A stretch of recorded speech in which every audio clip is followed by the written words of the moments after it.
आज बामसेफ और राष्ट्रीय मूल निवासी संघ के द्वारा पालनपुर में गुजरात राज्य स्तरीय प्रबोधन सम्मेलन का आयोजन किया गया है और इस प्रबोधन सम्मेलन के लिए हम लोगों ने चर्चा करने के लिए जो विषय रखे हैं वो लगभग 5 विषय हैं।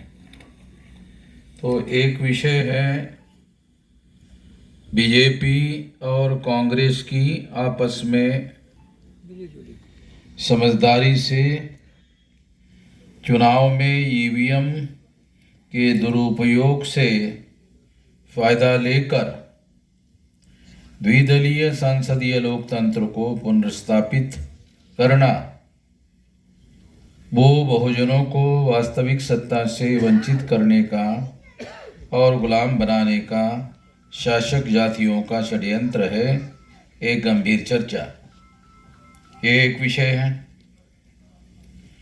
दूसरा विषय है बिहार विधानसभा में बीजेपी और आरएसएस और नीतीश कुमार के सरकार लाने के लिए पैसा लेकर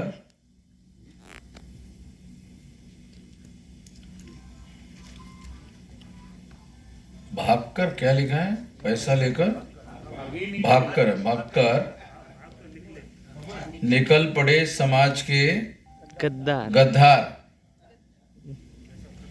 पैसा खत्म हो जाने पर अपना घर चलाने के लिए समाज और संगठन का ब्रांड नेम बामसेफ का नाम का दुरुपयोग कर रहे हैं। एक गंभीर चिंतन। दूसरा विषय है।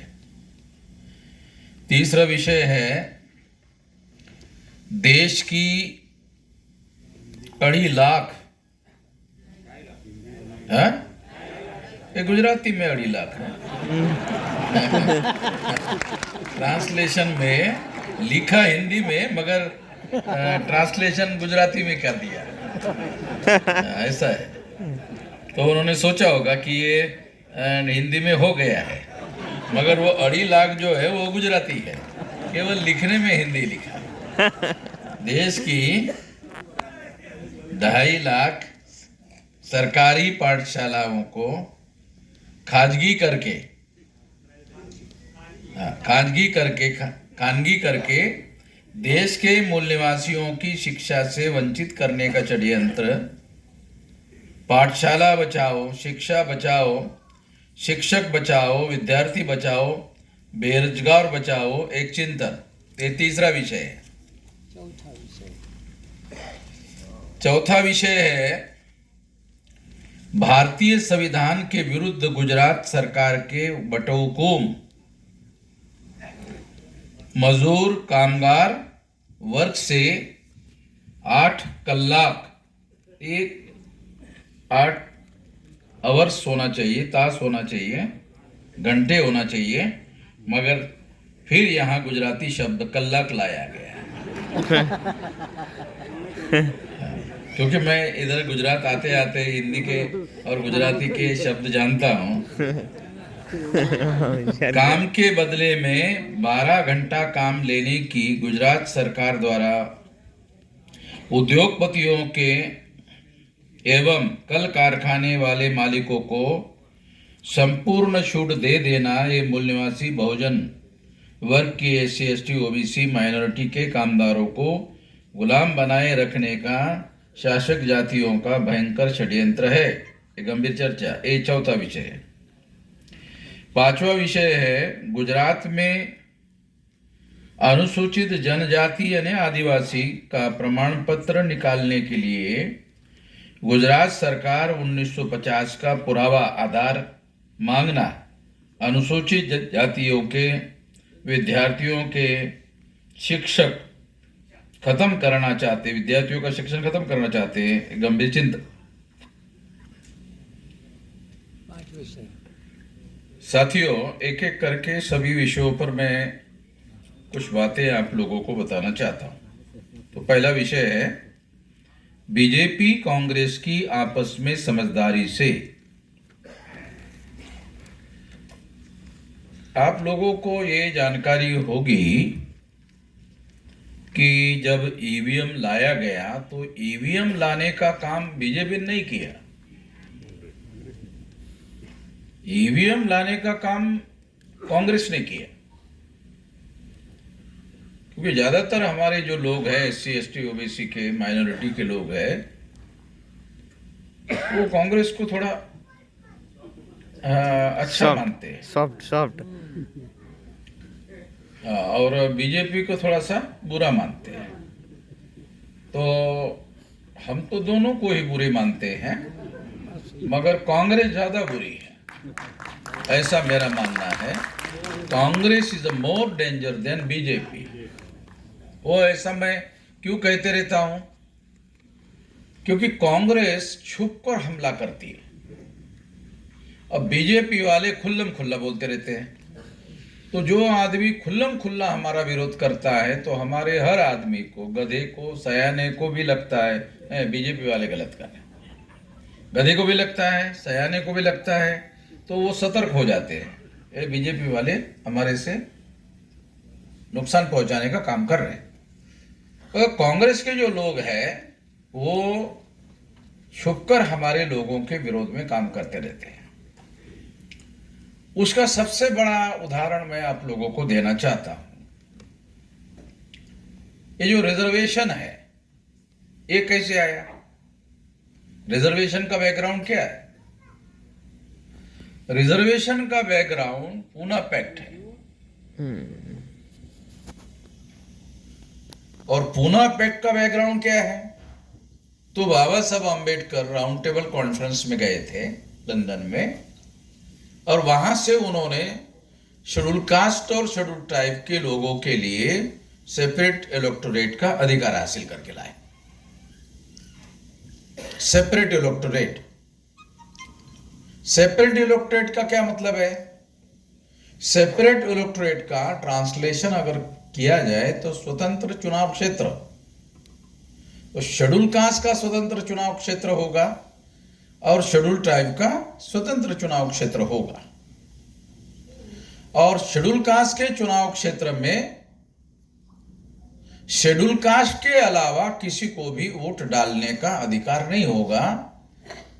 शेड्यूल कास्ट के लोगों का चुनाव क्षेत्र है तो शेड्यूल कास्ट के लोगों को ही वोट डालने का अधिकार होगा, बाकी के लोगों को उनके चुनाव क्षेत्र में वोट डालने का अधिकार होगा। मगर ये शेड्यूल कास्ट के लिए चुनाव क्षेत्र है तो शेड्यूल कास्ट के लोगों को ही वोट डालने का अधिकार होगा, और शेड्यूल कास्ट के लिए ही चुनाव क्षेत्र है तो चुनाव लड़ने का अधिकार भी शेड्यूल कास्ट को ही होगा। ये अधिकार बाबा साहब आम्बेडकर ने राउंड टेबल कॉन्फ्रेंस में अंग्रेजों से लड़ झगड़ कर लाया। ये मामला बाबा साहब आम्बेडकर ने गांधी जी के उपस्थिति में राउंड टेबल कॉन्फ्रेंस में अंग्रेजों के सामने और गांधी जी के सामने डिमांड किया था, उपस्थित किया था। गांधी जी इसके विरोध में थे। गांधी जी ने राउंड टेबल कॉन्फ्रेंस में हमारे सेपरेट इलेक्टोरेट का विरोध किया था। तो बाबा साहब आम्बेडकर ने अंग्रेजों के और गांधी जी के सामने दलीलें दी। गांधी जी भी बैरिस्टर थे, बाबा साहब आम्बेडकर भी बैरिस्टर थे, तो गांधी जी भी अपनी बात कहते रहे। गांधी जी ने क्या कहा कि अगर इन लोगों को, शेड्यूल कास्ट के लोगों को, शेड्यूल ट्राइब के लोगों को यदि सेपरेट इलेक्टोरेट दिया गया तो समाज का विभाजन हो जाएगा। तो बाबा साहब आम्बेडकर ने गांधी जी के सामने ही अंग्रेजों को कहा, गांधी जी को पूछो कि क्या वो अभी हमारे लोगों के साथ बैठकर खाना पीना करते? गांधी जी की उपस्थिति में। गांधी जी उधर थे, राउंड टेबल कॉन्फ्रेंस में बाबा साहब आम्बेडकर भी थे, गांधी जी भी थे। मैं आप लोगों को जानकारी नहीं इसलिए बता रहा हूं। गांधी जी की उपस्थिति में ही बाबा साहब आम्बेडकर ने अंग्रेजों को कहा कि गांधी जी को पूछा जाए कि क्या गांधी जी और उनके लोग हमारे लोगों के साथ में बैठकर खाना खाते हैं? तो बाबा साहब अंबेडकर ने कहा नहीं खाते हैं। हमारे साथ क्या रोटी बेटी का व्यवहार करते हैं? गांधी जी हैं, पूछ लीजिए। गांधी जी चुप्पी लगा के एकदम बैठ गए कि इसका तो कोई साला जवाब। वहां बैरिस्टरी चढ़ने वाली नहीं थी, क्योंकि बाबा साहब अंबेडकर केवल बैरिस्टर नहीं थे, डॉक्टरेट भी थे। गांधी जी से ज्यादा पढ़े लिखे थे। बाबा साहब अंबेडकर ग्रेजुएट बैरिस्टर थे, गांधी जी मैट्रिक बैरिस्टर थे, पढ़ाई लिखाई में भी कम थे। मगर जो बनिया आदमी होता है वो चालाकी से लोगों को छुपाकर कुछ जानकारी देता है, कुछ नहीं देता है। तो कहा कि इससे हिंदू समाज का विभाजन हो जाएगा। तो इसीलिए बाबा साहब अंबेडकर ने यह उदाहरण दिया कि इनको पूछो कि क्या ये हमारे साथ उठ बैठ करके खाना खाते हैं, और यदि नहीं खाते हैं, विभाजन तो पहले से मतलब ये सेपरेट इलेक्टोरेट लागू करने के बाद विभाजन होगा। नहीं नहीं नहीं, ये पहले से है। हमारे साथ बैठ उठ के खाना नहीं खाते हैं तो विभाजन पहले से ही है। रोटी बेटी का भी व्यवहार नहीं करते हैं तो इससे साबित होता है कि ये विभाजन और ज्यादा गहरा और बहुत ज्यादा मजबूती से पालन करते हैं। विभाजन पहले से है। मेरे सेपरेट इलेक्टोरेट की बुनियाद भी यही है कि हमारे साथ किसी प्रकार का व्यवहार नहीं किया जाता है। खाने पीने का, उठने बैठने का, रोटी बेटी का किसी प्रकार का व्यवहार नहीं किया जाता है। तो मेरे मांगने का आधार भी यही है कि अगर ऐसा है तो राजनीति में भी हमको ऐसा कर दिया जाए। जब समाज में और धर्म में आपने ऐसा रखा है तो राजनीति में भी इसको कर दो। अब समाज और धर्म में तो अधिकार वंचित करने के लिए किया था, और बाबा साहब अंबेडकर ने कहा कि इसी को आधार बनाया जाए और हमारे शेड्यूल कास्ट शेड्यूल टाइप के लोगों को सेपरेट इलेक्टोरेट दिया जाए। तो इससे क्या होता? सेपरेट इलेक्टोरेट से सेपरेट चुनाव क्षेत्र बनते। केवल शेड्यूल कास्ट और केवल शेड्यूल टाइप के लोगों के वोट देने का अधिकार अलग होता, उनके कैंडिडेट अलग चुनाव लड़ते, और शेड्यूल कास्ट के चुनाव क्षेत्र में और शेड्यूल टाइप के चुनाव क्षेत्र में शेड्यूल कास्ट और शेड्यूल टाइप के लोगों को चुनाव लड़ने का अधिकार होता। इससे क्या होता? जो शेड्यूल कास्ट का सबसे ज्यादा लड़ाकू आदमी है, शेड्यूल ट्राइब का सबसे ज्यादा लड़ाकू आदमी है, शेड्यूल कास्ट के लोग उसको वोट देकर उसको चुनाव जीतवा देते। और पार्लियामेंट में समाज का सबसे ज्यादा लड़ाकू और सबसे ज्यादा शेड्यूल ट्राइब का सबसे ज्यादा आदिवासी का लड़ाकू आदमी पार्लियामेंट में चुनाव जीतकर जाता, सेपरेट इलेक्टोरेट से।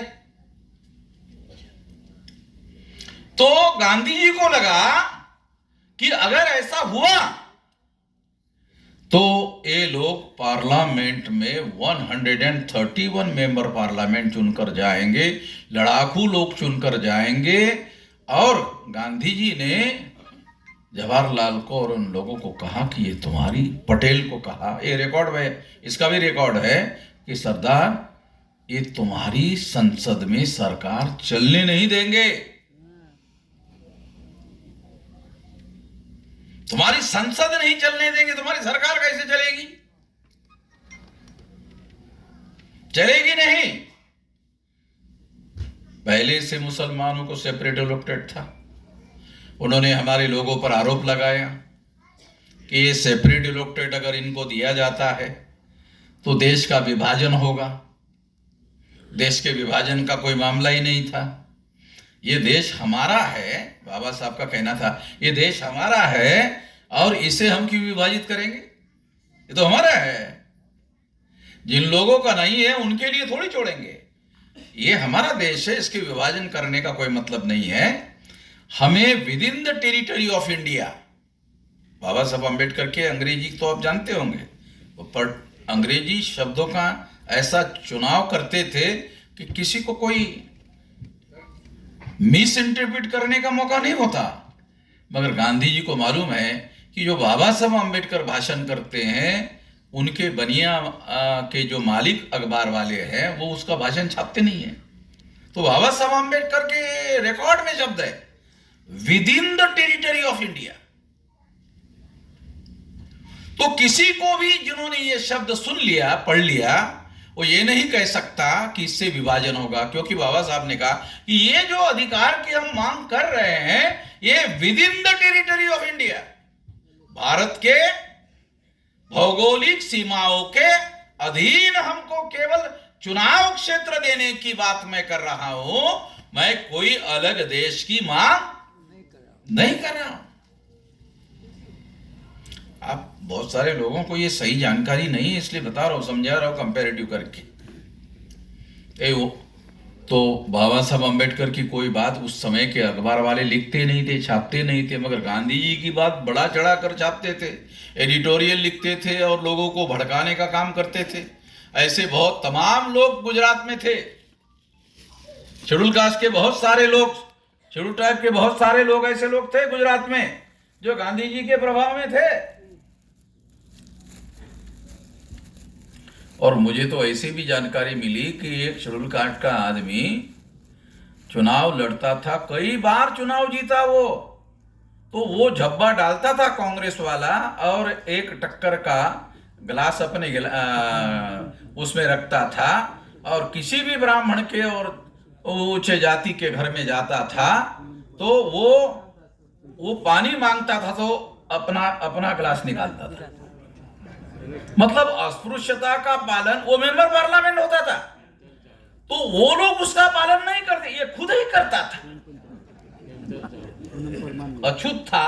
और अस्पृश्यता का पालन दूसरे लोगों को करना चाहिए था, ये खुद ही करता था। यानी नालायकी की भी हद हो गई है।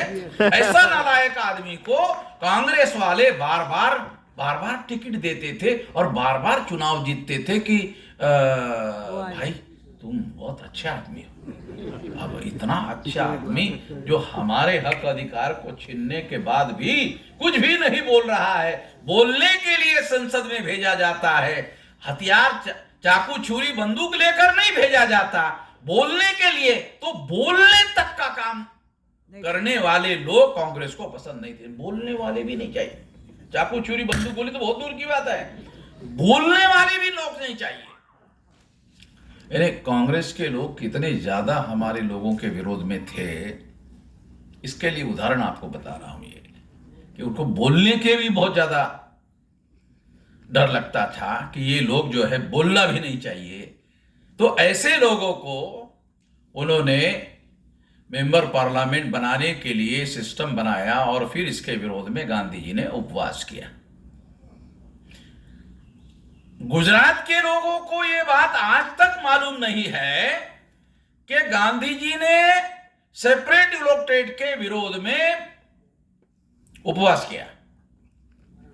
तो अभी भी मालूम नहीं है कि हमारे अधिकारों के विरोध में, हमारे अधिकारों के विरोध में गांधी जी ने उपवास किया। अगर मैं थोड़ा कल्पना करके आपको समझाता हूं, क्योंकि आपको चीजें समझाने के लिए इतिहास की बातें समझ में नहीं आएगी, तो कल्पना करके बताता हूं। मान लो कि अभी चुनाव होता और 100 वो रिजर्वेशन बाबा साहब अम्बेडकर जैसा चाहते वैसा ही होता, तो आज मेंबर पार्लियामेंट में 131 मेंबर पार्लियामेंट हमारे संगठन के होते। जब तक काशीराम जी रहते काशीराम जी के होते, जब बाबा साहब रहते बाबा साहब के होते, काशीराम जी ने जाने के बाद फिर हमारे होते। तो 131 अगर होते तो न बीजेपी की सरकार बनती, न कांग्रेस की सरकार बनती, दोनों को बहुमत नहीं मिलता, न कांग्रेस वालों को पूर्ण बहुमत मिलता, न बीजेपी वालों को पूर्ण बहुमत मिलता, क्योंकि पूर्ण बहुमत हासिल करने के लिए 272 सीटें चाहिए। तो 272 में 22.5% तो SC/ST का कोटा हो जाता। अगर ये सेपरेट इलेक्टोरेट में होता तो कांग्रेस बीजेपी का आदमी चुनाव जीतता ही नहीं, वो हमारे लोग चुनाव जीतते। और ऐसा होता तो 131 मेंबर पार्लियामेंट हमारे होते, तो 272 सीटें न बीजेपी को कभी मिलती न कांग्रेस को कभी मिलती। तो इनको सेंट्रल में सरकार बनाने के लिए हमारे मेंबर पार्लियामेंट पर निर्भर रहना पड़ता, डिपेंडेंट रहना पड़ता। और डिपेंडेंट रहने का परिणाम क्या होता? डिपेंडेंट रहने का परिणाम होता, काशीराम जी कहते, अटल जी 2.5 साल तुम प्रधानमंत्री रहो, 2.5 साल मैं रहता हूं। कांग्रेस और तुम्हारे बीच में झगड़ा चल रहा है, चल ले दो, हमें ऐतराज नहीं है। कांग्रेस भी हमारे रिश्तेदार नहीं है न दुश्मन है, आप भी हमारे रिश्तेदार नहीं हो और दुश्मन भी नहीं है। ये जो Congress idea secular communal secular, इसमें हमें इंटरेस्ट नहीं है। तुम दोनों के दोनों कम्युनल हो, ये फालतू का झूठा झगड़ा है। सेकुलर कम्युनल, तुम दोनों के दोनों ब्राह्मण हो तो हमारे लिए दोनों बराबर हो। जो हमें प्रधानमंत्री बनाने के लिए कम से कम 2.5 साल रजामंद होगा, उसके साथ हम सरकार बनाने के तैयार है। पहला प्रधानमंत्री हमारे पार्टी का होगा। क्यों होगा? क्योंकि अगर आपको हम पहला प्रधानमंत्री बनाने के लिए अनुमति देते तो अगले 2.5 साल के लिए आप देंगे, इसकी गारंटी क्या है? क्योंकि तुम लोगों का तो 2-3 हजार साल का धोखेबाजी का इतिहास है, इसलिए पहले हमारा प्रधानमंत्री होना चाहिए। मैं गारंटी दे सकता हूं, क्योंकि हम लोग धोखेबाज नहीं है, तो अगले 2.5 साल के लिए आपको प्रधानमंत्री के लिए समर्थन देते। ऐसा होता। आपको वो कल्पना करके बात समझा रहा। बहुत कम सीटें थी मायावती के, मगर 4 बार मुख्यमंत्री बनाए ना। क्यों हुआ ऐसा? कांग्रेस को और बीजेपी को, कांग्रेस को और समाजवादी को बहुमत नहीं था, तो दोनों लड़ रहे थे। तो इसका फायदा काशीराम जी ने सही तरीके से उठाया था। ये उठाया जा सकता था, तो ये फायदा हमारे लोगों को होता। ठीक है, शेड्यूल कास्ट शेड्यूल ट्राइब को अगर हमारा आदमी 2.5 साल प्रधानमंत्री होता तो वो 52% ओबीसी का भी मामला, कांग्रेस वाले फैसला नहीं करते, ठीक, बीजेपी वाले फैसला नहीं करते, ठीक है, मगर जब हमारा प्रधानमंत्री होता तो हम 52% का गिनती का भी मामला करते, उनके रिजर्वेशन का भी मामला हल करते। मगर गांधी जी ने जब हमारे विरोध में उपवास किया तो बैकवर्ड क्लास के लोगों को गुमराह करके गांधी जी के समर्थन में खड़ा कर दिया गया। गांधी जी के समर्थन में खड़ा करने से क्या हुआ? शेड्यूल कास्ट और शेड्यूल ट्राइब का सेपरेट इलेक्टोरेट समाप्त हो गया और जॉइंट इलेक्टोरेट आ गया। जॉइंट इलेक्टोरेट में क्या हुआ? जॉइंट इलेक्टोरेट में शेड्यूल कास्ट का जॉइंट इलेक्टोरेट, शेड्यूल ट्राइब का जॉइंट इलेक्टोरेट, चुनाव SC और ST का ही आदमी लड़ सकता है, मगर वोट सभी दे सकते हैं। लड़ सकता है केवल SC और ST का आदमी, मगर वोट सभी दे सकते हैं। इसका परिणाम क्या हुआ? जो दलाली और भड़वेगिरी करेगा शेड्यूल कास्ट और शेड्यूल ट्राइब, उसी को वो चुनवाते रहे। वो पार्लियामेंट में आंकड़ा तो फिक्स है 131, वो तो जाता रहेगा, मगर वो दलाली और भड़वेगिरी करने वाले लोग चुनाव में वो जाते रहे। और वो लोग जैसा कांग्रेस के ब्राह्मण कहते रहे, जैसा बीजेपी के ब्राह्मण कहते रहे, उस तरह से वो लोग काम करते रहे। हमारे बहुत सारे गुजरात के लोगों को और देश के लोगों को ये मालूम नहीं है। अगर मालूम होता तो वो ये नहीं कहते कि हमारे सांसद, मैं तो कभी नहीं कहता हमारे सांसद, मैं तो कहता ये दलाल है तो बड़ुए है। लगभग 1100 MLA भारत में चुनकर जाते, तो ये भी दलाल और बड़ुए हैं। अच्छा, मैं किसी व्यक्ति विशेष का नाम लेकर नहीं कहता हूं कि ये दलाल और भड़ुए है। मैं कहता हूं इस व्यवस्था ने दलाल और भड़ुए पैदा किए तो केस भी नहीं बनता। आप समझते नहीं हो, वकालत नहीं मैंने पास किया मगर वकालत कैसे करना वो मैं अच्छी तरह से जानता हूं। मैं किसी दलाल का नाम लेकर तुम दलाली कर रहे ये नहीं कहता हूं। मैं कहता ये व्यवस्था ने दलाल पैदा किए, व्यवस्था ने भड़ुए पैदा किए, तो ये व्यवस्था खराब है, ये व्यवस्था खत्म होगी, होना चाहिए। तो ये जॉइंट इलेक्टेड अभी भी है, जॉइंट इलेक्टेड अभी भी है, और ये 10 साल के लिए होता है। तो 50 से 60 के बाद खत्म होना चाहिए था, 1960 में खत्म होना चाहिए नहीं, क्योंकि 56 में तो बाबा साहब चले गए। तो 60 में क्यों आगे बढ़ा और 10 साल आगे क्यों बढ़ा, इसके बारे में कुछ पता है? जगजीवन राम ने कहा बढ़ा दो। बाबा साहब चले गए तो जगजीवन राम नेता बन गए, पता है आप लोगों को? फिर कांग्रेस ने जगजीवन राम को कहा ठीक है आप कहते हैं तो, वो सारे जो दलाल और भड़ुए थे उसके नेता बाबूजी हो गए थे। लोग उनको कहते बाबूजी, बाबूजी ऐसे गद्दार को बाबूजी कैसे कहा जाए, क्योंकि बाबूजी तो बाप को कहते तो साला हरामी की औलाद, उसको बाबूजी कहना कितना सही था। तो जगजीवन राम हरामी की औलाद हो गया, क्योंकि इस व्यवस्था ने हराम पैदा किया और उस हरामी को राष्ट्रीय नेता बनाया, जगजीवन राम को। तो मैं इसलिए ये बता रहा हूं कि जगजीवन राम के जीवित रहते तक जगजीवन राम इसका काम करते रहे। जब बाबा साहब चले गए, जगजीवन राम भी चले गए, तब कांग्रेस ने सारा मामला अपने हाथ में लिया और सारा का सारा दलालों को टिकट देना, किसको चुनाव जीत कर लाना, टिकट देना, ये सारा काम कांग्रेस ने अपने हाथ में ले लिया। और अब केवल हाजी हाजी करने वाले जो लोग हैं एमएलए और MP schedule caste schedule tribe के चुनकर जाते हैं, और 10 साल के लिए होता है। 2000 कितना चल रहा है अभी, 25 चल रहा है, तो 2020 को खत्म होना चाहिए था।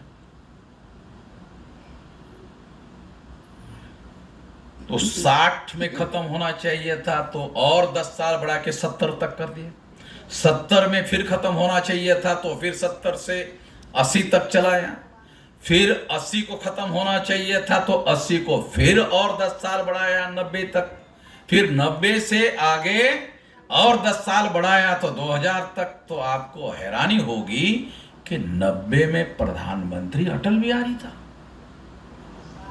अरे कांग्रेस ने ऐसा किया, समझ में आता है अटल बिहारी ने क्यों किया, क्योंकि ये व्यवस्था कांग्रेस का ब्राह्मण हो या बीजेपी का ब्राह्मण हो, ब्राह्मणों की व्यवस्था को बरकरार रखने वाली व्यवस्था थी। तो इसलिए अटल बिहारी ने भी 10 साल के लिए और बढ़ा दिया। फिर उसके बाद और 10 साल बढ़ाया, 20 तक चला, अब 30 तक और आगे इसको बढ़ाया गया है। अगर ये जो रिजर्वेशन इन सर्विसेज है, रिजर्वेशन इन एजुकेशन है, रिजर्वेशन इन प्रोफेशनल एजुकेशन है, इसका तो हमारे लोगों को डायरेक्ट बेनिफिट हो रहा है। मान लो मेडिकल साइंस की सीट के लिए, इंजीनियरिंग के लिए अगर हमारे बच्चों को एडमिशन होता है तो डॉक्टर और इंजीनियर बन जाता है, तो प्रोफेशनल एजुकेशन में उसका फ़ायदा होता है। मगर जॉइंट इलेक्टोरेट में जब शेड्यूल कास्ट का आदमी एमएलए और एमपी बनता है, उसका हमारे समाज को फ़ायदा नहीं होता है, तो ब्राह्मण को प्रधानमंत्री बनाने में फ़ायदा होता है, बनवाने का वो काम करते हैं। क्योंकि ये ऐसा कोई रिकॉर्ड अवेलेबल नहीं है कि जो जॉइंट इलेक्टोरेट का मेंबर पार्लियामेंट ने पार्लियामेंट में अनुसूचित जाति और जनजाति के ऊपर सारे देश भर में अत्याचार हो रहे हैं, इसका कभी इशू रेज किया? कभी नहीं किया। कभी उन्होंने ये नहीं किया कि शेड्यूल कास्ट के और शेड्यूल ट्राइब के जो बच्चे हैं उनको जो वजीफा मिल रहा है वो महंगाई दर के हिसाब से होना चाहिए। ऐसा एक सिंपल मुद्दा भी किसी शेड्यूल कास्ट शेड्यूल ट्राइब के मेंबर पार्लियामेंट में नहीं उठाया। कितनी सिंपल बात है। जिनको लाखों रुपए की सैलरी मिलती है उन लोगों को महंगाई दर के अनुसार महंगाई भत्ता दिया जाता है, मगर इन लोगों को जो बच्चे हैं स्कॉलरशिप देने के लिए महंगाई के अनुसार ये इनको वजीफा दिया जाए, ऐसी एक भी मांग हमारे किसी शेड्यूल कास्ट शेड्यूल ट्राइब के मेंबर पार्लियामेंट ने आज तक नहीं की। पार्लियामेंट में ये रिपोर्ट सबमिट किया जाता है एससी एसटी के ऊपर होने वाले एट्रोसिटीज के बारे में, कभी किसी एससी एसटी के आदमी ने पार्लियामेंट में इस अत्याचार को खत्म करने के लिए कोई स्ट्रांग काम होना चाहिए, ऐसा एक भी मुद्दा किसी मेंबर पार्लियामेंट ने नहीं उठाया। क्यों नहीं उठाया? क्योंकि ये जॉइंट इलेक्टोरेट ने दलाल और भड़वे पैदा किए। ऐसा जो शब्द प्रयोग मैं कर रहा हूं ये बाबा साहब आंबेडकर का किया हुआ शब्द प्रयोग है, और ये कौन से किताब में है ऐसा आपके दिमाग में आएगा सवाल। तो इस किताब का नाम है what Gandhi and Congress have done to untouchables. Gandhi और कांग्रेस ने अछूतों के लिए क्या किया? मार दिया जाए कि छोड़ दिया जाए? ये मेरा ट्रांसलेशन है तो आपको थोड़ा समझ में आ जाए इसलिए बता रहा हूं। तो ये किताब अवेलेबल है और मुझे एमके परमार साहब ने बताया गुजराती में भी ट्रांसलेटेड है। अगर आप पढ़ना चाहो तो गुजराती में भी आपको पढ़ने को मिलेगा। जो मैं कह रहा हूं समय के अभाव में कम कह रहा हूं, बाबा साहब ने ज्यादा कहा हुआ है, आप पढ़ सकते हो। इसको पढ़ना चाहिए। और इसकी वजह से कितना नुकसान हुआ हमारा, बहुत ज्यादा नुकसान हुआ। और अगर सेपरेट इलेक्टोरेट खत्म नहीं होता, सेपरेट इलेक्टोरेट खत्म होके क्या हुआ? सेपरेट इलेक्टोरेट खत्म होने के बाद, खत्म करने के बाद जो पूना पैक्ट बना उसमें रिजर्वेशन का प्रावधान है। बाबा साहब आंबेडकर का कहना था कि हमें नौकरी नहीं, हमें शासन करती जमात बनना है, और जो शासन करता होता है उसको नौकरी में रिजर्वेशन की जरूरत नहीं होती है। जिसकी सरकार होती है वो अपने आदमियों को भरते रहता है, भर्ती करते रहता है। बाबू बनने के लायक नहीं है फिर भी भर्ती करता है क्योंकि वो सत्ता उसके पास है। तो इस तरह से बाबा साहब आंबेडकर ने कहा कि हमको शासन करती जमात बनना है, बाबू की नौकरी में हमें रिजर्वेशन नहीं चाहिए। गांधी ने कहा बाबू की नौकरी देने के लिए मैं तैयार हूं, शासन करती जमात बनाने के लिए मैं बिल्कुल तैयार नहीं। आजादी की लड़ाई हम लड़ रहे, हमारी आजादी की लड़ाई के लड़ रहे, तुम्हारी आजादी के लिए थोड़ी लड़ रहे।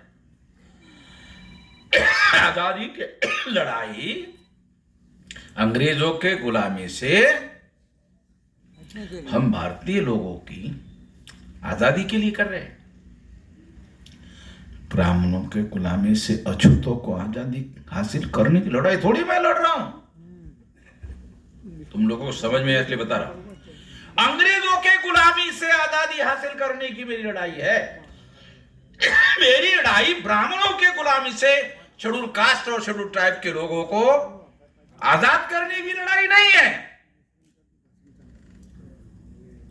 आप लोगों को समझ में आया इसलिए ये बात बता रहा हूं। ये बात किसी ने भी आपको आज तक नहीं बताई होगी, वही मैं आपको बता रहा हूं। गांधी जी के प्रति थोड़ी बहुत सहानुभूति आपके मन में रही होगी तो आज सुनने के बाद खत्म हो जाएगी।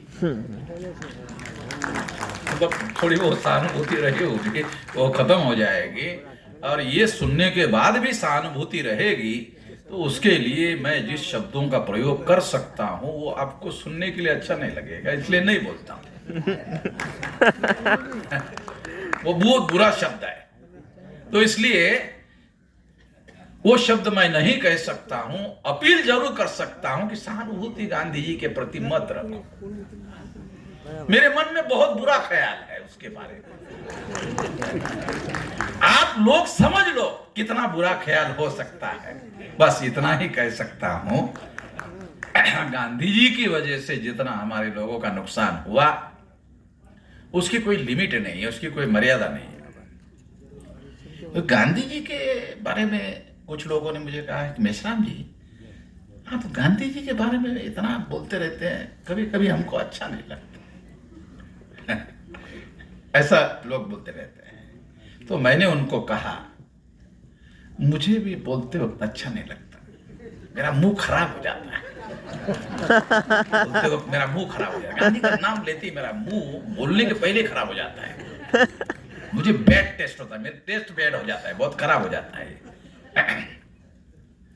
कि ये मैंने कहा देखो, वामन मेश्राम की और गांधी जी की कोई जमीन को जमीन लगी हुई थी क्या? मराठी में, हमारे मराठी में बोलते धुरेला धुरा लागलेला होता है। हाँ, वो जो खेती होती है ना, खेती में एक बांध होता है ना, फिर दूसरे की खेती लगती है, फिर तीसरे की खेती लगती है, बीच में बांध होता है। तो ऐसा कोई बांध है और यहाँ पर गांधी जी की खेती है और यहाँ पर वामन मेश्राम की खेती है और दोनों की खेती लगी हुई है। तो गांधी जी के ढोर डंगर कभी कभी मेरे खेती में आ जाते हैं, मेरे ढोर डंगर कभी कभी गांधी जी के खेती में जाते हैं और इसकी वजह से हमारा गांधी जी का झगड़ा होते रहता है। ऐसा कोई निजी झगड़ा है नहीं। ना गांधी जी की खेती मेरे खेती के साथ लगी हुई है, ना मेरे ढोर डंगर गांधी जी की खेती में कभी गए, ना गांधी जी की खेती के ढोर डंगर मेरे खेती में आए। इसलिए निजी कोई झगड़ा ही नहीं है। झगड़ा जो है वो निजी झगड़ा ही नहीं है, ये सिद्धांत का झगड़ा है। सिद्धांत क्या है? रिप्रेजेंटेटिव चुनकर जाना चाहिए तो सही जाना चाहिए ना। गांधी जी किस आधार पर इस बात का समर्थन कर सकते थे कि मैं जॉइंट इलेक्टोरेट आपको दे दिया हूं, तो इस बात का किस से समर्थन कर सकते थे कि इससे दलाल और भड़वे चुनकर जाते हैं, तो दलाल और भड़वों को हम लोग किस तरह से अपना प्रतिनिधि कहे? क्योंकि दलाल और भड़वे को प्रतिनिधि नहीं कहा जा सकता। जो दलाल दलाल है, जो भड़ुआ है वो भड़ुआ है, वो प्रतिनिधि नहीं हो सकता। प्रतिनिधि वो होता है जो on behalf of me parliament में बोलता है। 140 करोड़ लोग पार्लियामेंट में जाकर अपनी बात नहीं कह सकते, तो 140 करोड़ लोगों के 543 मेंबर पार्लियामेंट में जाते हैं और 140 करोड़ लोगों के तरफ से वहां बात करते हैं। तो हमें तो ऐसे प्रतिनिधि, उसको कहते हैं प्रतिनिधि, तो हमको तो प्रतिनिधि चाहिए था जो हमारी बात पार्लियामेंट में कहे। हमने कभी कहा कि हमारा आदमी तलवार लेकर जाएगा और गांधी जी वहां कुछ उल्टा सुधा बोलेंगे तो उसको उधर ही छाट देंगे? ऐसा तो नहीं कहा। वहां तो पार्लियामेंट के अंदर जो है लकड़ी लेकर जाने का पूरा उधर वो स्किनिंग में जाना पड़ता है। लोहे का कोई ऐसा नाखून काटने वाला भी नहीं। वो नाखून काटने वाला नेल कटर होता है ना, वो भी वो स्क्रीनिंग होता है, वो भी उधर अंदर नहीं लेके जा देते हैं, वो भी निकाल कर रखना पड़ता है। तो इस तरह से मेरा कहना यह है कि हम लोगों को रिप्रेजेंटेशन का अधिकार चाहिए था। गांधी जी ने रिप्रेजेंटेशन के अधिकार को खत्म किया और उसके जगह दलाल और भड़वे बनाने का काम उन्होंने किया। और दलाल और भड़वों का क्या हुआ मालूम है? जो भी एमएलए और एमपी बना शेड्यूल ट्राइब का, वो उसकी संपत्ति बहुत बढ़ गई, उसकी संपत्ति बढ़ गई कि तुमको जो करना है करो, तुमको जो 2 नंबर का धंधा करना है करो, तुमको जो करना है करो। तो उसकी संपत्ति बढ़ी। उसकी संपत्ति बढ़ने से बीजेपी और कांग्रेस का बेनिफिट क्या हुआ? वो मरने के बाद उसका बेटा, बेटा मरने के बाद उसका पोता, उसको टिकट देते रहे है? उससे क्या हुआ? अरे इसका दादा ही हमारा दलाली करता था, तो उसी के खानदान का आदमी अगर तीसरी बार एमपी बन जाए तो हमें डर नहीं रहेगा। हाँ, ये इसके खून में साली दलाली है तो ये करेगा नहीं। तो उन्हीं को आमतौर पर टिकट जो है वो देते रहे। अभी भी ये रिवाज जो है कांग्रेस में चालू है। चालू है। तो ये सारे गुजरात में नहीं, सारे देश भर में चालू है। तो इसीलिए साथियों, हमारा देश में लोकतंत्र चल रहा है, पार्लियामेंट चल रहा है। मगर उसमें हमारे रिप्रेजेंटेशन का अधिकार पुनः पैक्ट की वजह से खत्म हुआ और रिप्रेजेंटेशन का मामला अभी भी हमारा बना हुआ है। और इस वजह से क्या हुआ कि ये जो ईवीएम का मामला चुनाव में आया, तो ये ईवीएम आने से क्या हुआ? ईवीएम आने से एक बात हुई, इंश्योर कर दिया उन्होंने कि अब कोई तीसरा दल नहीं होगा। अब थोड़ा सा ईवीएम आने के पहले कि डाटा कलेक्ट कर लो चुनाव आयोग के साइट पे जाके तो ईवीएम आने के पहले भारत के चुनाव के रिजल्ट में तीसरी शक्ति हुआ करती थी और चुनाव विश्लेषण में तीसरी शक्ति की चर्चा होती थी। जब से ईवीएम आ गई तब से तीसरी शक्ति खत्म हो गई। बीजेपी जाएगी तो कांग्रेस आएगी और कांग्रेस जाएगी तो बीजेपी आएगी। बीजेपी का जाएगा तो ब्राह्मण का राज, कांग्रेस जाएगा तो कांग्रेस में ब्राह्मणों का राज। यानी ब्राह्मणों का राज ईवीएम मशीन ने कंफर्म कर दिया। ये सबसे भयंकर काम जो है ईवीएम मशीन की वजह से हुआ। और ये सिस्टम बनाकर कानून बनाकर ब्राह्मण राज स्थापित कर दिया ईवीएम की वजह से। इतनी भयंकर बात हो इसको इस ईवीएम को खत्म करना, क्योंकि मेन अपोजिशन पार्टी कांग्रेस है, उसको फायदा है। कांग्रेस जाएगी तो बीजेपी आएगी, बीजेपी को फायदा। बीजेपी जाएगी तो कांग्रेस आएगी, कांग्रेस को फायदा। दोनों पार्टियां ईवीएम रखना चाहते हैं तो ईवीएम जा ही नहीं सकती। समझ रहे हो?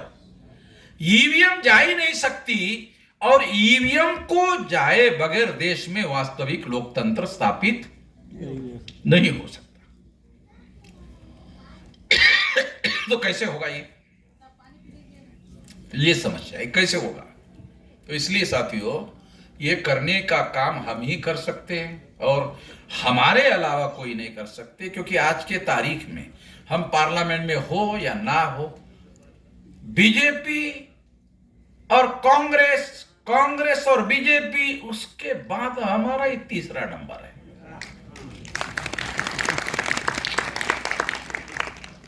आप लोग को राजनीति की कितनी समझ है मतलब मालूम नहीं है, मगर आप देखो राष्ट्रीय स्तर पर इस्टेब्लिश कर दिया हमने 625 जिलों में संगठन, तो कोई नहीं है। इतना बड़ा विशाल संगठन हमने खड़ा कर दिया है। 500 लोकसभा में हमारी सीटें हम खड़ा कर सकते हैं, 543 में।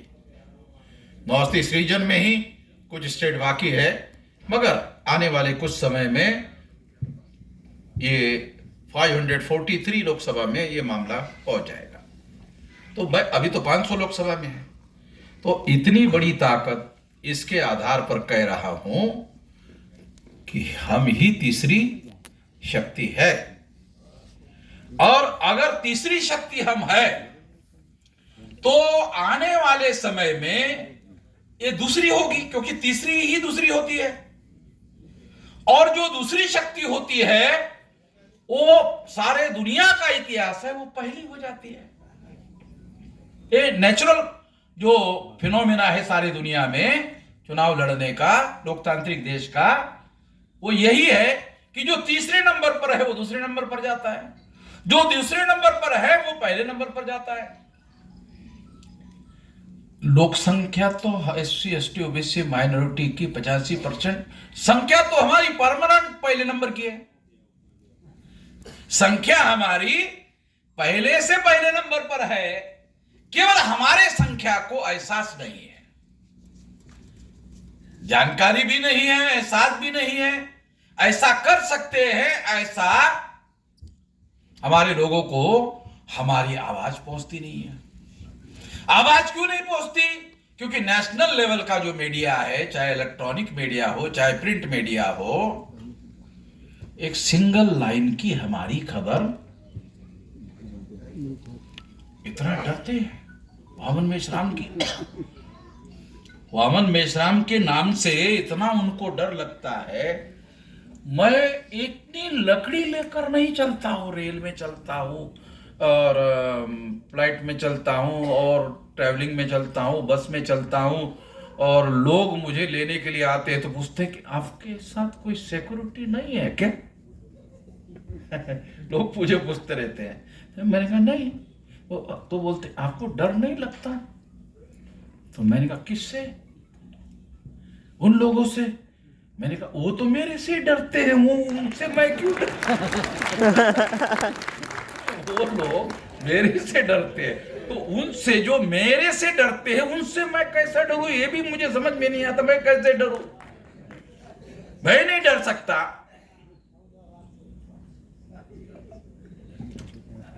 इसलिए साथियों कि ये जो डर उनके अंदर पैदा हो गया, उसका कारण जानते हो? 625 जिलों में हमने संगठन खड़ा किया, ये डर का कारण है। संगठन खड़ा कर दिया, अभी कोई हमारा रिजल्ट नहीं आया है, मगर उन लोगों को मालूम है संगठन बना लिया तो रिजल्ट आने वाला ही है, आने वाला ही है। शुक्रवार को नहीं आएगा तो अगले शुक्रवार को आएगा, अगले शुक्रवार को नहीं आएगा तो अगले जुम्मे को आएगा, अगले जुम्मे को नहीं आएगा तो अगले साल के जुम्मे को आएगा, आएगा जरूर आएगा। ये उनको लगता है, हमारे लोगों को तो खबर भी नहीं है, हमारे लोगों को इसकी तो खबर भी नहीं है, और जिनको खबर है उनको लगता नहीं है कि ऐसा होगा। मतलब हमारे लोगों का अपने ऊपर भी यकीन नहीं है तो मेरे ऊपर कहां से होगा? हमारे लोगों का अपने खुद के ऊपर भी यकीन नहीं है तो मेरे ऊपर कहां से होगा? तो साथियों, ये इस तरह की परिस्थितियां है, इसको हम लोगों को सही तरीके से समझने की जरूरत है। अब ये दूसरा मुद्दा है, वो है बिहार विधानसभा का। बिहार विधानसभा का मुद्दा है, बीजेपी, आरएसएस और नीतीश कुमार के सरकार लाने के लिए पैसा लेकर भागकर निकल पड़े समाज के गद्दार। तो बाबा साहब आम्बेडकर के समय से गद्दार पैदा हो रहे, ये आज से नहीं पैदा हो रहे। काशीराम जी के समय में भी गद्दार पैदा हो गए थे। तो काशीराम जी कहा करते थे कि जो गद्दार है वो गद्दार, मेरी टांगे इतनी मजबूत है कि वो टांगों को मुझे कमजोर नहीं कर सकते। तो मैं वही बात आपको दोहराना चाहता हूं कि अगर हम अपना संगठन ज्यादा से ज्यादा मजबूत करने का काम करते रहे तो हमारी टांगे मजबूत रहेगी। वो चाहे कितने दलाल और भड़वे पैदा करते रहे तो वो कुछ भी करने की स्थिति में नहीं रहेंगे। तो ये बात साथियों हम लोगों को ध्यान में रखना होगा। अब रहा है 2.5 लाख वाला 2.5 लाख वाला जो है, तो ये जो शिक्षा से वंचित करने के लिए पाठशाला बचाओ, शिक्षा बचाओ, शिक्षक बचाओ, विद्यार्थी बचाओ, बेरोजगार बचाओ, तो ये साथियों कैसे होगा? तो मौलिक बात मैं आपको बताना चाहता हूं, वो ये है कि हमारे पास संविधान के आर्टिकल 19 के तहत हमारी विचारधारा का प्रचार प्रसार करने का मौलिक अधिकार है। आर्टिकल 19 के तहत हमारे पास हमारा संगठन खड़ा करने का अधिकार है, और ये अधिकार भी केवल अधिकार नहीं है, ये अधिकार मौलिक अधिकार है, फंडामेंटल राइट है। अगर ये फंडामेंटल राइट है तो कोई भी ताकत भारत में हमें अपना संगठन, राष्ट्रीय संगठन और राष्ट्रीय स्तर का आंदोलन निर्माण करने के लिए रोक नहीं लगा सकती। तो ये बाबा साहब अम्बेडकर ने आर्टिकल 19 में अधिकार देकर ये व्यवस्था कर दिया कि ये केवल अधिकार नहीं होगा, ये मौलिक अधिकार होगा। तो हमारे लोगों को तो 75 साल में संविधान लागू होने के बाद अभी तक ये समझ में नहीं आता है कि अधिकार में और मौलिक अधिकार में क्या अंतर है। मौलिक अधिकार सुप्रीम कोर्ट भी रद्द नहीं कर सकता, बल्कि सुप्रीम कोर्ट को आर्टिकल 32 के तहत पावर दिया गया है कि यदि नागरिकों के मौलिक अधिकार खतरे में आते हैं और कोई सरकार और प्रशासन खतरा पैदा करता है तो सुप्रीम कोर्ट को हस्तक्षेप करके उसको रोकना होगा। पर्टिकुलर व्यवस्था कर दिया, बराबर है। डेनियल वकील है हाईकोर्ट का, इसलिए आप लोगों को लगता होगा कि मैं फेंक रहा हूं, तो मैं हाईकोर्ट के वकील का हवाला दे रहा हूं और मैं ओपनली सुप्रीम कोर्ट के लोगों को भी मैं बातें कहते रहता हूं। तो वो कहने के बाद कहते कि आप वकालत कितना पास किए, तो मैं कहता मैं तो वकालत पास नहीं किया है। तो आपको कैसे पता? मैंने कहा तो बाबा साहब आम्बेडकर की विचारधारा जिसको समझ में आती है उसको ये समझ में आता है, बाकी किसी को समझ में नहीं। बाबा साहब आम्बेडकर का तो नाम तमाम लोग लेते रहते हैं, लिटरेचर नहीं पढ़ते हैं। एक बात, एक बाबा साहब आम्बेडकर का नाम लेते रहते हैं, लिटरेचर नहीं पढ़ते। दूसरी बात, लिटरेचर पढ़ते हैं उनको समझ में नहीं आता, क्योंकि वो गवर्न करने की विचारधारा है। बाबा साहब अम्बेडकर की जो विचारधारा है वो गवर्न करने वाली विचारधारा है कि how to govern the country, govern कैसे किया जाए उसके बारे की विचारधारा है। तो इसलिए वो इतना आसान नहीं है कि किसी को भी समझ में आ जाए। उसको समझने के लिए उस लेवल की अंडरस्टैंडिंग होना बहुत ज्यादा जरूरी होता है। इसलिए साथियों, हम लोगों को अपना जो संगठन बनाने का, प्रचार प्रसार करने का जो मौलिक अधिकार मिला हुआ है उसके आधार पर हम राष्ट्रीय स्तर का संगठन, राष्ट्रीय स्तर का आंदोलन खड़ा कर सकते हैं। और अगर ऐसा हम कर सकते हैं तो फिर उस संगठित शक्ति के आधार पर हमारे सारे संवैधानिक अधिकार धरातल पर लागू कर सकते हैं। ये तो केवल बाबा साहब ने संविधान में हमारे लिए लिखा है, मिल रहा है, मिलेगा तब जब हम संगठित शक्ति का निर्माण करेंगे। तो वो जो अधिकार कांग्रेस ने अपने पास रख लिया, बीजेपी ने अपने पास रख लिया, तो schedule caste, schedule tribe, backward class और माइनॉरिटी के पास संगठित शक्ति के बल पर हासिल कर लेंगे, आ जाएगा, उनके पास आ जाएगा। संगठित शक्ति के बाद वो लोग अपने पास नहीं रख पाएंगे।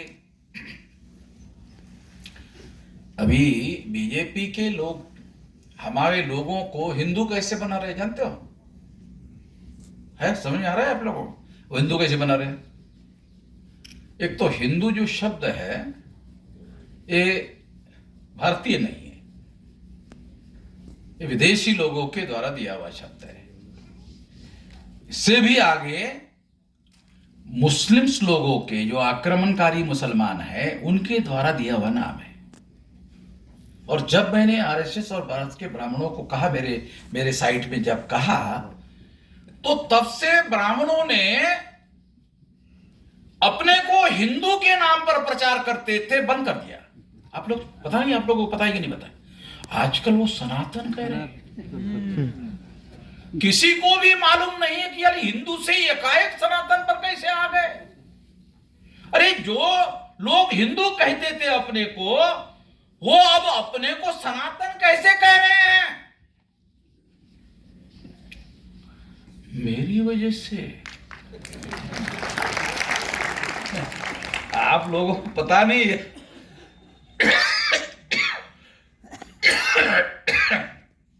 मैंने आरएसएस के लोगों को कहा, तुम हम लोगों को मुसलमानों के विरोध में भड़काते रहते हो, मुसलमानों के विरोध में दंगा फसाद में हमारे लोगों का इस्तेमाल करते रहते हो, मगर तुम तो मुसलमानों का दिया हुआ नाम हिंदू कहते रहते हो। और दयानंद सरस्वती कहता है कि हिंदू मुसलमान की दी हुई गाली है, तो तुम हमको गाली क्यों दे रहे हो? तुम्हारा ही ब्राह्मण नेता है, वो कहता है दयानंद सरस्वती कि हिंदू मुसलमानों की दी हुई गाली है, तो तुम हमको गाली क्यों दे रहे हो? एससी एसटी ओबीसी को हिंदू कहकर तुम हमको गाली क्यों दे रहे हो? तो आरएसएस के लोगों को लगा, अरे वामन मेश्राम ने जो कहा, अगर ये सारे SC ST OBC को मालूम हो गया तो सारे के सारे RSS के विरोध में खड़े हो जाएंगे, सारे के सारे BJP के विरोध में खड़े हो जाएंगे और सारे के सारे मोहम्मद मेश्राम के नेतृत्व में इकट्ठा हो जाएंगे। ये तो खतरनाक है। इसलिए ब्राह्मणों ने इस पर विचार मंथन किया और विचार मंथन करने के बाद उन्होंने अपने को सनातन कहना शुरू कर दिया। नहीं, हम हिंदू नहीं है, पूरा फैसला है, खतरनाक बात है। तो उन्होंने अपने को सनातन कहना शुरू कर दिया। फिर मैंने लिखा, ये रिकॉर्ड में है मेरे पास, ऐसा नहीं कि काल्पनिक, रिकॉर्ड में मैंने कहा डिसाइड कर लो तुम हिंदू हो कि सनातन हो, दो में से पक्का डिसाइड कर लो। फिर बाद में सुनूंगा नहीं मैं तुम्हारे, दो में से पक्के तौर पर डिसाइड कर लो तुम हो क्या, हिंदू हो या सनातन हो, डिसाइड करो, पक्का डिसाइड करो क्या हो। अभी तक वो फिक्स नहीं कर पाए। बोलते मौके पर तो हिंदू है और कभी कभी सनातन है, जैसा मौका मिलता है वैसा बदलते रहते, कभी हिंदू है तो कभी सनातन है। मैंने कहा डिसाइड करो तुम हिंदू हो या सनातन हो। अगर वो कहते हैं कि नहीं हम हिंदू नहीं है सनातन है, मैं कहता हूं अरे तो बुद्ध का वचन है, एस धम्मो सनातनो, क्योंकि वो अमन मेश्राम से पाला पड़ा हुआ है भाई, किसी से गधे आदमी से पाला नहीं पड़ा हुआ है। मेरे पास तो सारा लिटरेचर है, सारा डॉक्यूमेंट्री एविडेंस है, मैं एविडेंस से बोलता हूं। बुद्ध ने प्रवचन में पाली भाषा में कहा है एस धम्मो सनातनो, यह धर्म सनातन है। सनातन पाली भाषा का शब्द है, ये संस्कृत का नहीं है, हिंदी का नहीं है, ये पाली भाषा का है और उसका रिकॉर्ड है अवेलेबल। एस धम्मो सनातनो, यह धर्म सनातन है। ये पाली भाषा में आया तो फिर मैंने उनको कहा ये बुद्ध का वचन है, तुम्हारा कहा है? तो बुद्ध ने कहा है, तुम्हारा कहां है? फिर आगे मैंने कहा जब तुम यहां के हो ही नहीं तो तुम्हारा यहां क्या हो सकता है?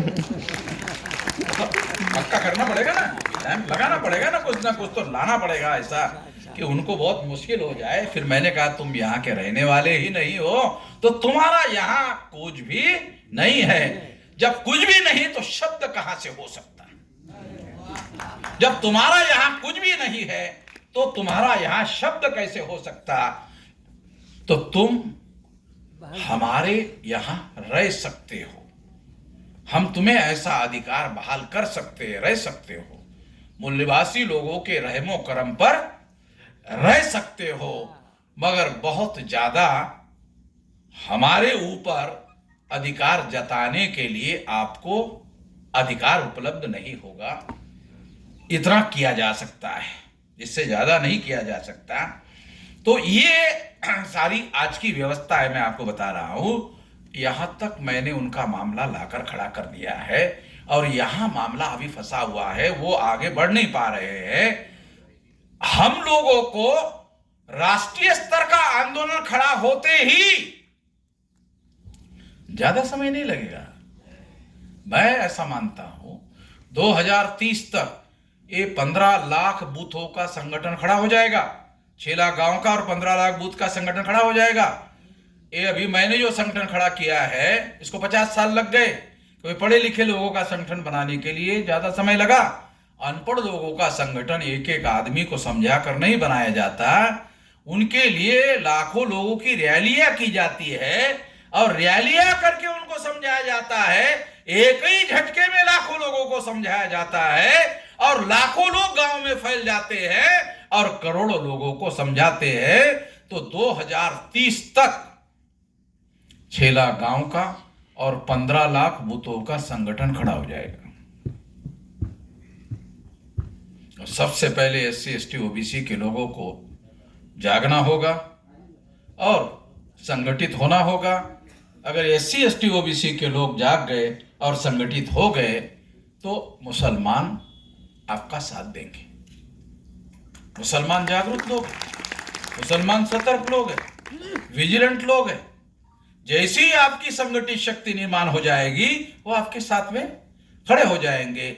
जब आप उनकी सिक्योरिटी करने लायक हो जाओगे तो मुसलमान आपके साथ में खड़ा हो जाएगा। मुसलमान जागरूक व्यक्ति है, उसको समझ में आता है कहाँ जाना चाहिए कहाँ नहीं जाना चाहिए। तो ये बात साथियों हम लोगों को समझना बहुत ज़्यादा ज़रूरी है। जहाँ तक ये जो वटो हुकुम निकाला उन्होंने, ये वटो हुकुम जो है 12 घंटे काम करने का, ये संवैधानिक नहीं है। ये 8 घंटे से ज़्यादा काम नहीं किया जा सकता लेबर एक्ट के अनुसार। और अगर ऐसा वटो हुकुम या ऐसा कोई लिखित आदेश गुजरात सरकार ने निकाला है, मेरे पास ले आओ।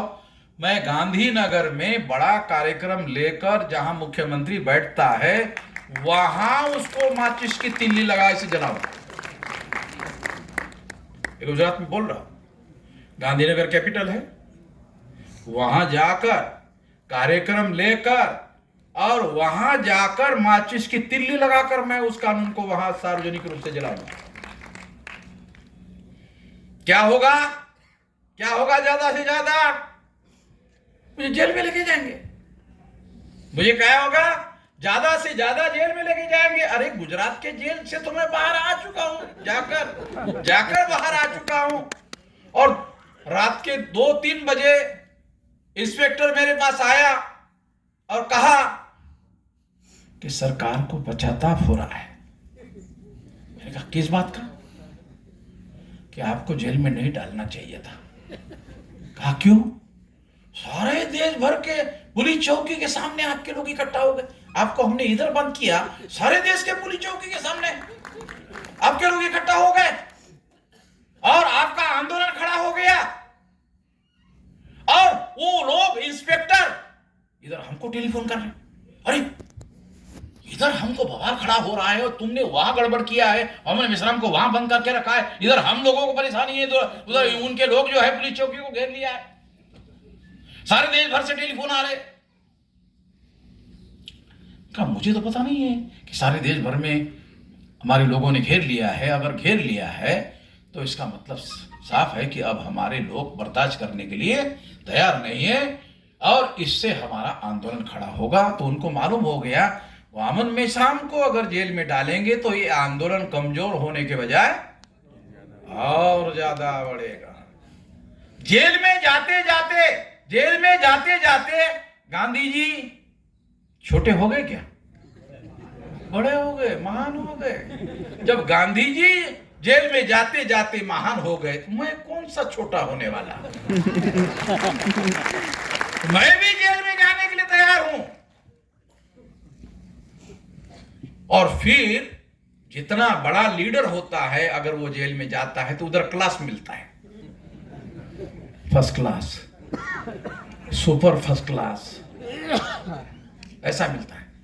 जिस रूम में जेल के 10, 20, 25, 50 लोग रहते हैं फिर उसको अकेले को रखते हैं, बोलते हैं नहीं ये क्लास वाला आदमी। तो उसमें बढ़िया किस्म का खाना, वो ये भी बोलते आप घर का खाना खाओगे तो आप अपने किसी आदमी को, अपने घर के लोगों को बुला करके खाना बुला सकते हो, आप खाओ, कोई बात नहीं है। तो जेल में जाने से हमें कोई डरने की जरूरत नहीं है।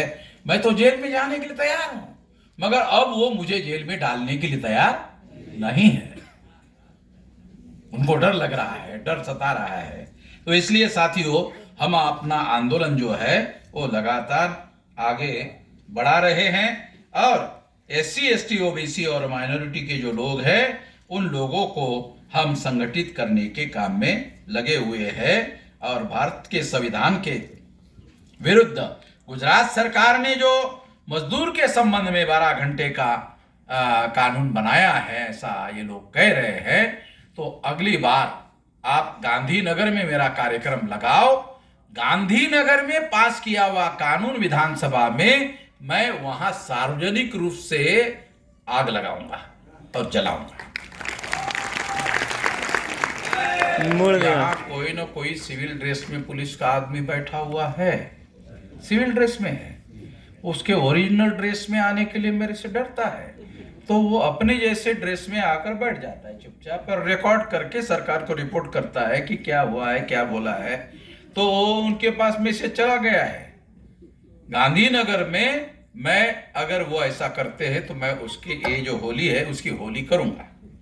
आखिरी बात है 5वां नंबर का गुजरात में अनुसूचित जनजाति आदिवासी का प्रमाण पत्र ये लोग रोक रहे हैं। मैं गुजरात सरकार को और गुजरात के एडमिनिस्ट्रेशन को चेतावनी देता हूं कि जो हमारे आदिवासी के लोग हैं, अगर उनको प्रमाण पत्र देने के लिए रुकावट डालने की कोशिश करेंगे तो उनके घरों पर हम लाखों लोगों का मोर्चा आदिवासियों का लेकर आएंगे और उनके घर का अगर भविष्य में नुकसान हो गया तो उसके लिए हम जिम्मेदार नहीं है। हम कोई गैर कानूनी बात कहने के लिए करने के लिए नहीं बोल रहे हैं। अनुसूचित जाति का आदमी ही है, अनुसूचित जाति का सर्टिफिकेट मांग रहा है, तो आपको अनुसूचित जाति के लोगों, जनजाति के लोगों को अनुसूचित जनजाति का सर्टिफिकेट देने के लिए क्या ऐतराज है? दिया जाना चाहिए। और वहां जिस इलाके में वो आदिवासी रहता है उस इलाके के ग्राम पंचायत को जो सरपंच है, सरपंच जो गांव का जो पंचायत है वो कॉन्स्टिट्यूशनल संस्था है, as per the provision of the constitution constitutional संस्था है। तो वो गांव के सरपंच से लिखवाओ, इंक्वायरी करो, लिखवाओ कि ये आदिवासी है क्या। अगर वो बोलता है तो सर्टिफिकेट दे दो, खत्म करो, सिंपल बात है। वो कॉन्स्टिट्यूशनल आदमी जो सरपंच होता है वो कॉन्स्टिट्यूशनल बॉडी है और कॉन्स्टिट्यूशनल बॉडी का वो सरपंच हो या उप सरपंच हो या ना हो, इलेक्टेड रिप्रेजेंटेटिव हो, और वो आपको लिख कर दे रहा है, तो लिख कर दे रहा है तो जिम्मेदारी ले रहा है। आप सबूत रखो कि फला आदमी के लिख कर देने के आधार पर हम इसको सर्टिफिकेट दे रहे हैं, अपने ऊपर लेने के बजाय उसके ऊपर जिम्मेदारी डालो, ले लो। तो आदिवासियों को सर्टिफिकेट देने से रोकने वाले अधिकारियों के विरोध में हम कार्रवाई करेंगे। फिर भविष्य में मत बोलना कि आपने अगर हमको पहले बोला होता, समझाया होता तो हम दे देते।